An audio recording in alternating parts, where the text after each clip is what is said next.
कुठल्या जागा? मुंबईत त्यांचं आहे काय? मुंबईत बघा, राज्याचे जे उपमुख्यमंत्री आहेत बरं का, ते दिल्लीत जातात. त्यात नवीन काय आहे? शिवसेना सोडण्याआधी आणि फोडण्याआधी पण ते दिल्लीत अचानक रात्री जात होते.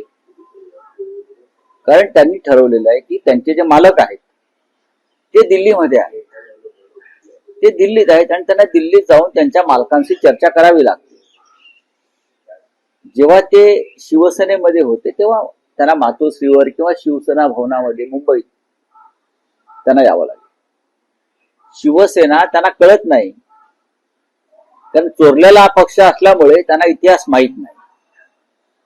शिवसेना हा एक प्रादेशिक पक्ष आहे आणि प्रादेशिक पक्षाचं नेतृत्व हे राज्यामध्येच असतं. प्रादेशिक पक्षाची मुख्य कार्यालय ही राज्यामध्ये असतात, दिल्लीत नसतात. चंद्राबाबू नायडू दिल्लीत जात नाही त्याच्या पक्षाचं काम घेऊन, किंवा इतर जे पक्ष आहेत. आता यांचे मालक दिल्लीमध्ये असल्यामुळे त्यांना जावं लागतं. आता ते दिल्लीत का जातात व दिल्लीत का गेले? आता मी तुम्हाला सांगतो. जेव्हा जेव्हा सुप्रीम कोर्टामध्ये पक्ष आणि चिन्ह कोणाचा ह्यावर सुनावणीची तारीख जवळ येते तेव्हा ह्यांचे पाय लटपटतात आणि हे दिल्लीत जातात. कधी अमित शहाना भेटतात, कधी मोदींना भेटतात. बाकी त्याच्या मागे काय नाही. तुम्हाला मागच्या तारखेला माहित असेल, 2 दिवसापूर्वी ते अमित शहाना भेटले आणि आता ते मोदींना भेटले. जेव्हा जेव्हा पक्ष आणि चिन्ह या संदर्भातल्या सुनावणीची तारीख जवळ येते तस तसे यांचे दिल्लीतल्या भेटीगाठी वाढतात. प्रधानमंत्री आणि मोदी कोणते आपले गृहमंत्री अमित शहा त्यांना भेटतात, रडगाणं गातात, छाती पिटतात आणि परत येतात. मोदी आणि शहांना माहिती आहे की शिंद्यांची जमिनीवरील ताकद नक्की किती. त्यांनी त्यांना वापरून घेतलं आमच्या विरुद्ध, महाराष्ट्राच्या विरुद्ध, मराठी माणसाच्या विरुद्ध. आणि अमित शहाचा आणि मोदींचा त्यांना थेट सल्ला की महानगरपालिका निवडणुका झाल्यावर तुम्हाला तुमचा पक्ष हा भाजपमध्ये विलीन करावा लागेल. हे जे मी सांगतोय या सत्य आणि तथ्य आहे. कारण कोणत्याही परिस्थितीत कोणत्याही कायद्याच्या आधारे ते सुप्रीम कोर्टामध्ये आपला बचाव करू शकत नाही, हे आता सगळ्यांना माहिती आहे. आणि तसा प्रकार प्रयत्न झाला तर या देशातील जनतेचा नव्हे तर जगाचा भारतीय न्याय व्यवस्थेवरील विश्वास उडेल, हे आता सगळ्यांना माहिती आहे. आणि आता भारताच्या संदर्भात, भारतातील लोकशाही, भारताची न्याय व्यवस्था, भारताचे संविधान या संदर्भात जगाच्या मनात शंका उत्पन्न झाली. आणि त्याच्यामध्ये सर्वोच्च न्यायालयातलं हे शिवसेनेचं राजकीय प्रकरण महत्वाचं आहे. तुम्ही कशा प्रकारे लोकांचे पक्ष फोडता, कशा प्रकारे मूळ पक्ष एखाद्याच्या ताब्यात देता आणि राजकारण करता, कशा प्रकारे पक्षांतर विरोधी कायद्याची चिंधड्या उडवता, या सगळ्याची नोंद जगाच्या व्यासपीठावर सुद्धा होत असते. आणि म्हणूनच काल किंवा परवा तुम्ही म्हणता येते एकनाथ शिंदे हे लटपटलेल्या अवस्थेमध्ये मोदींना भेटले. तुमचा संपला विषय? सांगा कोणाला? आम्ही आमचा अजूनही न्याय व्यवस्थेवरती विश्वास आहे. भगवान के घर देर होती है अंधेर नाही होती, जे काय म्हणतात बरं का. ठीक आहे, तारखा न तारखा पडलेल्या आहेत.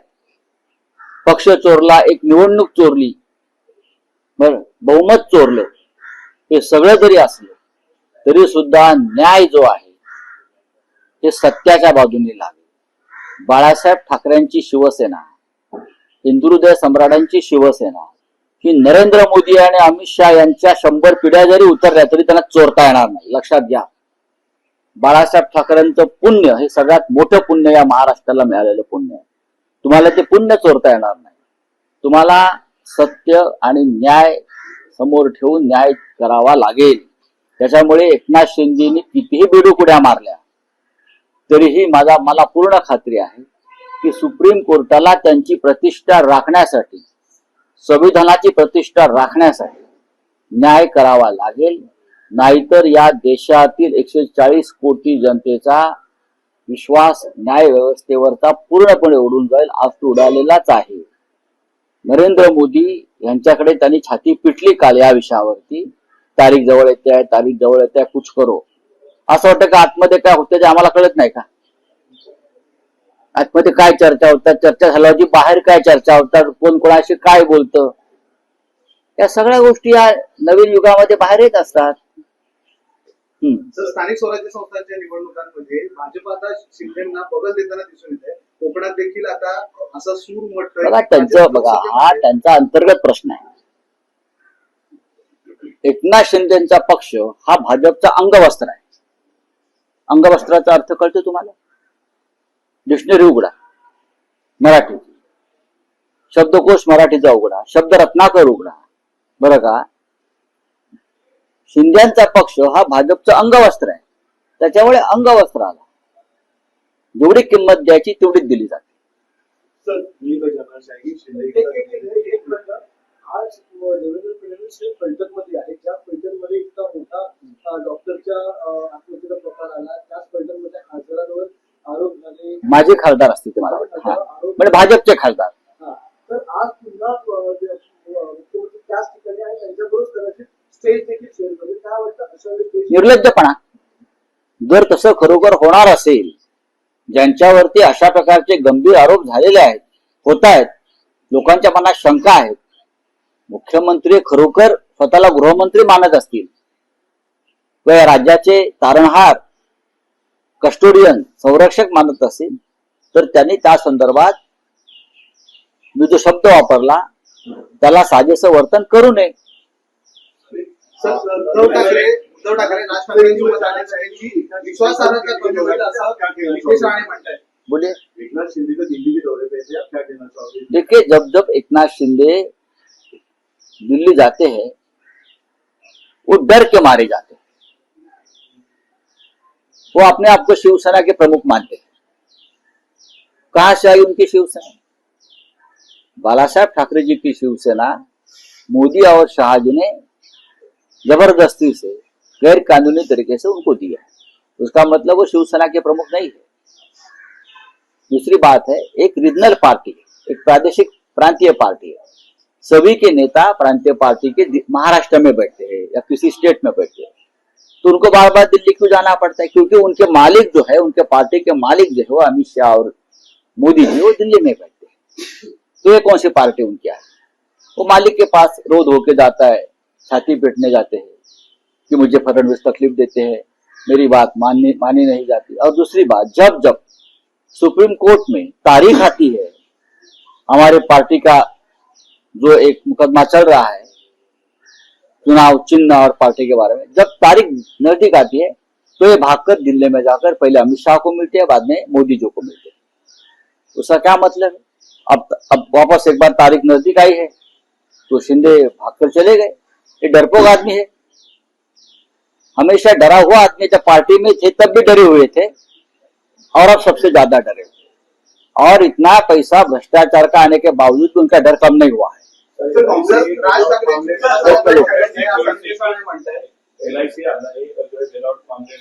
भाई LIC की क्या, पूरा देश ही दिया अडानी को, तो एक LIC की आप क्या बात कर रहे? 34 करोड़ अडानी की कंपनी में अगर इन्वेस्ट हुआ है, अगर पूरी देश की संपत्ति, पूरा देश का बजट अडानी के चरणों में डाला है, तो आप एक LIC की बात क्यों करते हो? सर, दिल्ली चुनाव आयोग ने जो है अगले हफ्ते से देशव्यापी मतदार यादी करने दो. पहले महाराष्ट्र में हमने जो बातें सामने लाई उस बारे में निर्णय होने दो. 1 नवंबर को ऑल पार्टी, सभी पार्टियों का एक साथ मिलकर एक विराट मोर्चा हम चुनाव आयोग के खिलाफ निकालेंगे. हम दिल्ली को हमारी ताकत दिखाएंगे, चुनाव आयोग को बताएंगे कि महाराष्ट्र की जनता आपसे खुश नहीं है, आपके ऊपर विश्वास नहीं है, हमने जो मुद्दे निकाले हैं उसके ऊपर आपको निर्णय लेना पड़ेगा. जिस तरह से वोटर लिस्ट में बोगस मतदाताओं की सूची आप डाल रहे हो लाखों की संख्या में, ये कौन सी डेमोक्रेसी है? तो हमारी लड़ाई महाराष्ट्र में जारी है. 1 नवंबर को ऑल पार्टी मोर्चा हम निकालेंगे और बाद में आप देखिए क्या होता है. संदर्भात आहे प्रकारे काय एक तारखेत नोव्हेंबरला हा मोर्चा निघेल. या मोर्चामध्ये शिवसेना माननीय उद्धव बाळासाहेब ठाकरे यांच्या नेतृत्वाखाली, भारतीय राष्ट्रीय काँग्रेस, राष्ट्रवादी काँग्रेस पार्टी, महाराष्ट्र नवनिर्माण सेना, शेतकरी कामगार पक्ष, कम्युनिस्ट पार्टी मार्क्सवादी, त्यानंतर भारतीय कम्युनिस्ट पार्टी, असे सर्व प्रमुख पक्ष, या राज्यातील समाजवादी पार्टीला आम्ही आमंत्रित केलेलं आहे मोर्चासाठी. सगळ्या पक्षांचा एकत्रित मोर्चा निवडणूक आयोगाविरुद्ध निघेल. दुपारी 1 वाजता मोर्चाची वेळ आहे. तो साधारण पुढल्या अर्धा पाऊण तासात त्यानंतर तो सुरू होईल. फॅशन स्ट्रीट वरून मोर्चा निघेल. फॅशन स्ट्रीट वरून मोर्चाला सुरुवात होईल. तो मेट्रोच्या मार्गे मुंबई महानगरपालिकेच्या मुख्यालयाजवळ व्यासपीठ उभं केलेलं आहे, तिथपर्यंत पोहोचेल. प्रमुख नेत्यांचं मार्गदर्शन होईल आणि त्यानंतर निवडणूक आयोगाच्या विरुद्धची जी पुढली रणनीती आहे त्या संदर्भाची घोषणा केली जाईल. मोर्चाची तयारी सुरू आहे. सर्व पक्षांच्या बैठका सुरू आहेत. एकमेकांशी सुसंवाद सुरू आहे. माझं काल प्रदेशाध्यक्ष हर्षवर्धन सपकाळ यांच्याशी चर्चा झाली. माझं काल मुंबईच्या अध्यक्षा वर्षाताई गायकवाड यांच्याशी चर्चा झाली.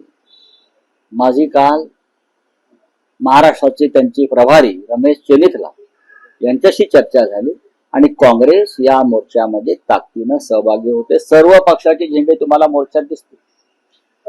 राहुल गांधी केंद्रामध्ये आणि तुम्ही सगळे नेते राज्यामध्ये ज्या प्रकारे या मंत्रालयाच्या घोळ्याबद्दल आवाज उठवत आहात, त्याचीच परिणती म्हणावी का? कारण की पुढच्या आठवड्यांपासून निवडणूक आयोग याची विशेष सपोर्ट येऊ द्या ना, येऊ द्या, आमचा मोर्चा होऊ द्या, मग आम्ही निर्णय घेऊ. उद्याच्या 1 तारखेच्या मोर्चाला सर्व प्रमुख नेते उपस्थित राहत आहेत. पक्षातले माननीय शरद पवार स्वतः उपस्थित राहत आहेत, उद्धव ठाकरेजी, राज ठाकरेजी, हर्षवर्धन सपकाळ साहेब, स्वतः शरद पवार साहेब तिथे उपस्थित आहेत त्या मोर्चाला.